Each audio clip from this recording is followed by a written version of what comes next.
bom vocês por aqui novamente. Hoje vamos falar sobre espiritualidade.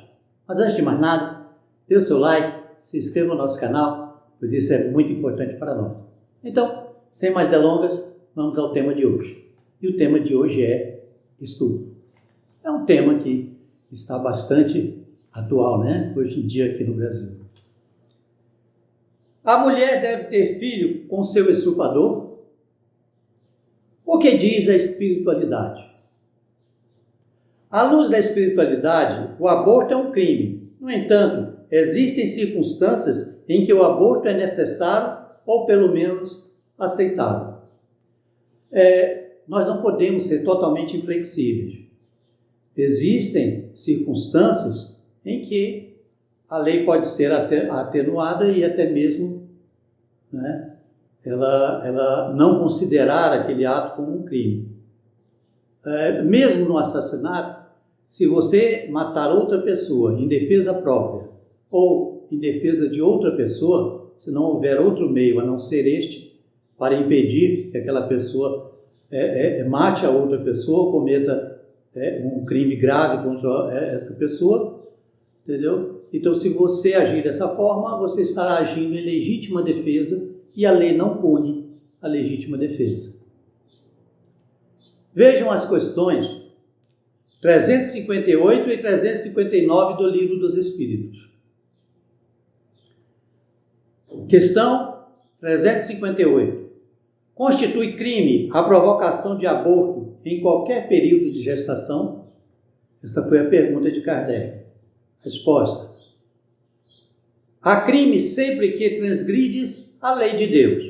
Uma mãe ou quem quer que seja cometerá crime sempre que tirar a vida a uma criança antes do seu nascimento. Por isso, que impede uma alma de passar pelas provas a que serviria de instrumento o corpo que estava formando.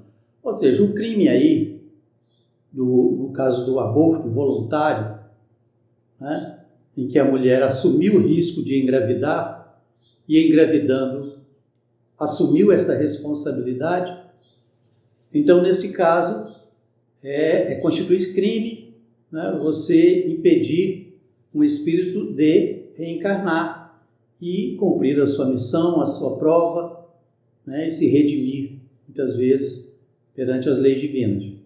Assim como nós também fomos fetos, fomos gerados, a nossa mãe levou essa gestação até o fim e nós nascemos e estamos tendo a oportunidade de viver.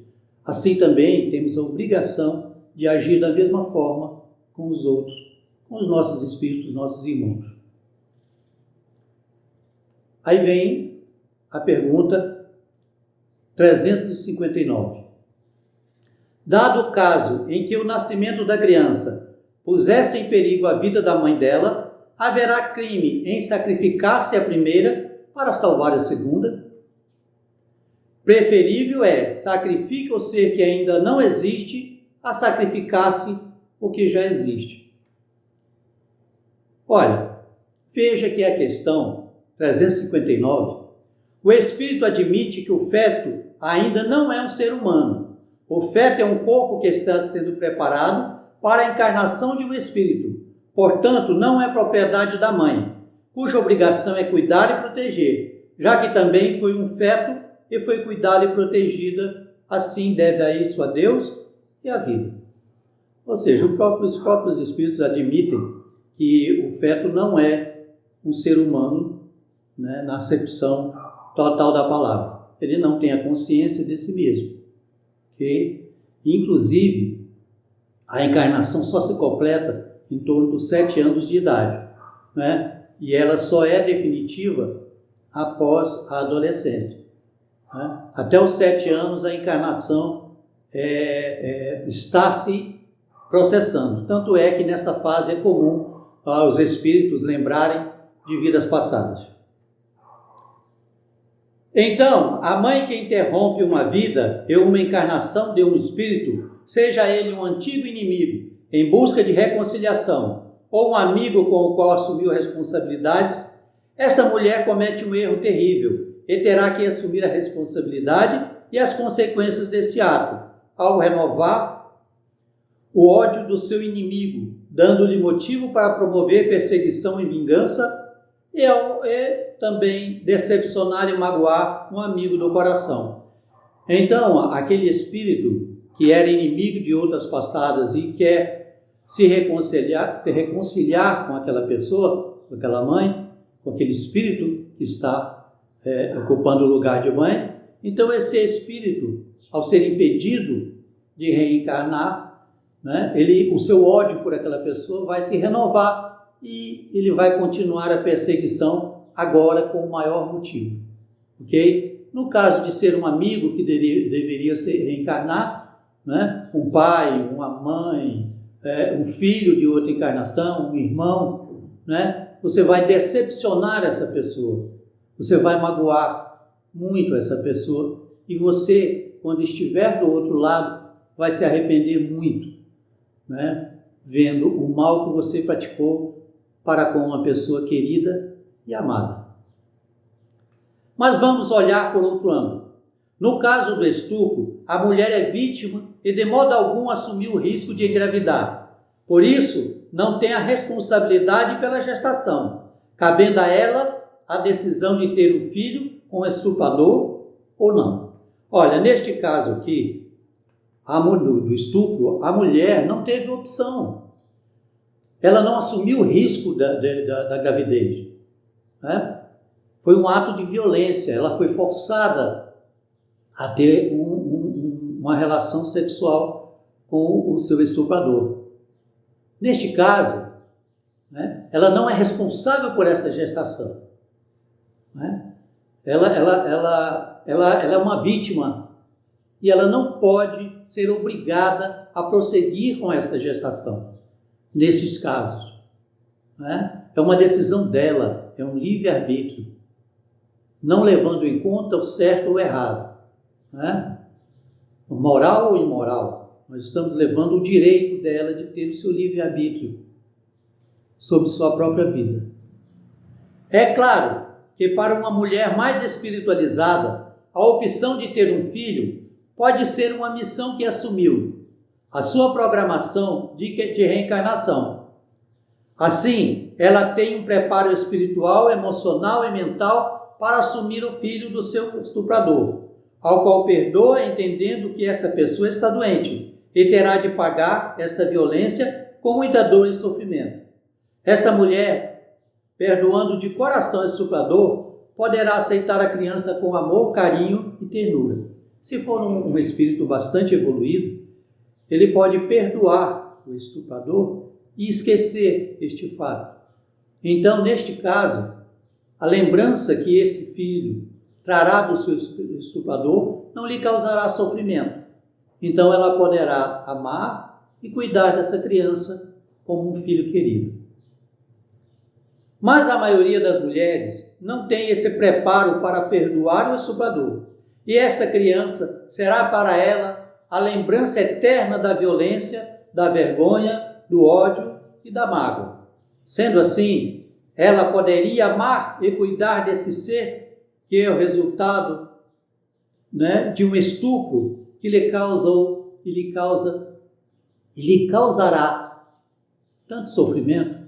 Será que podemos condená-la? Será que podemos exigir, né, que ela sofra pelo resto da sua vida, né? Que sem querer, sem desejar, que ela odeie essa criança, que ela despreze essa criança, porque ela lembra aquele que a estuprou? Será que isso é justo? Será que isso é humano? Mas a maioria das mulheres não tem esse preparo para perdoar o estuprador.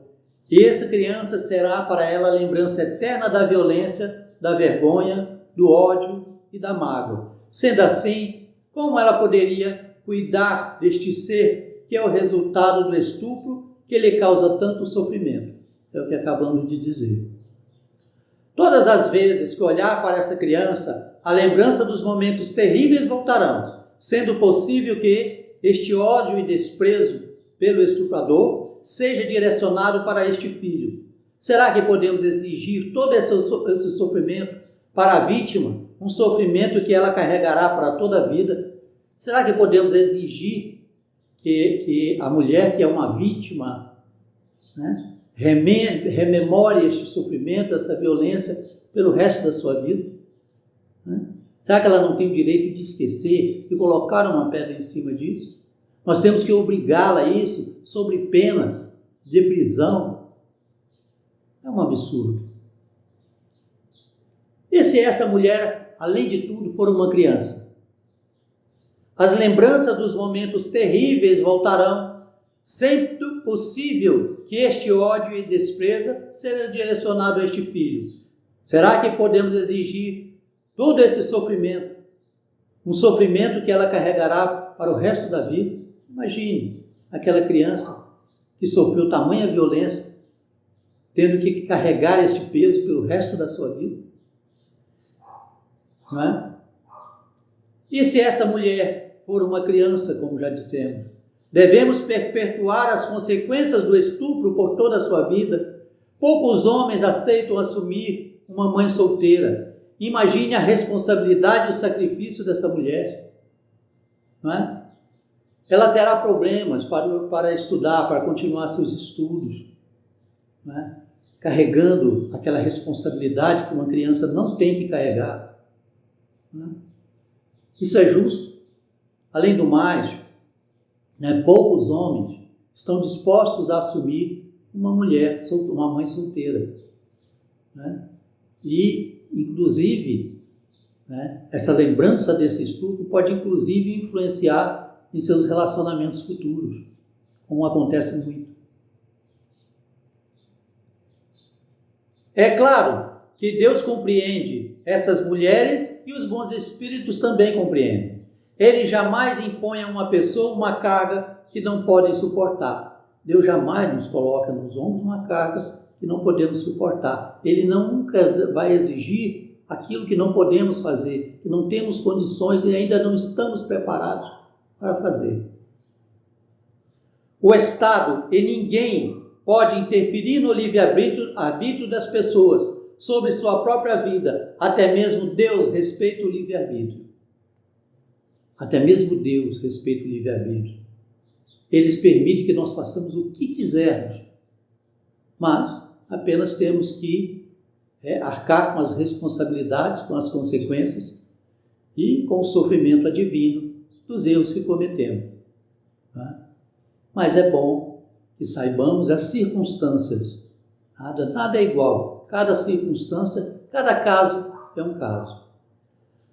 Além disso, muitas vezes, toda essa situação está prevista no projeto de encarnação e não existe nenhum espírito destinado a este corpo. E quando tem algum espírito, ele sabe que não vai nascer.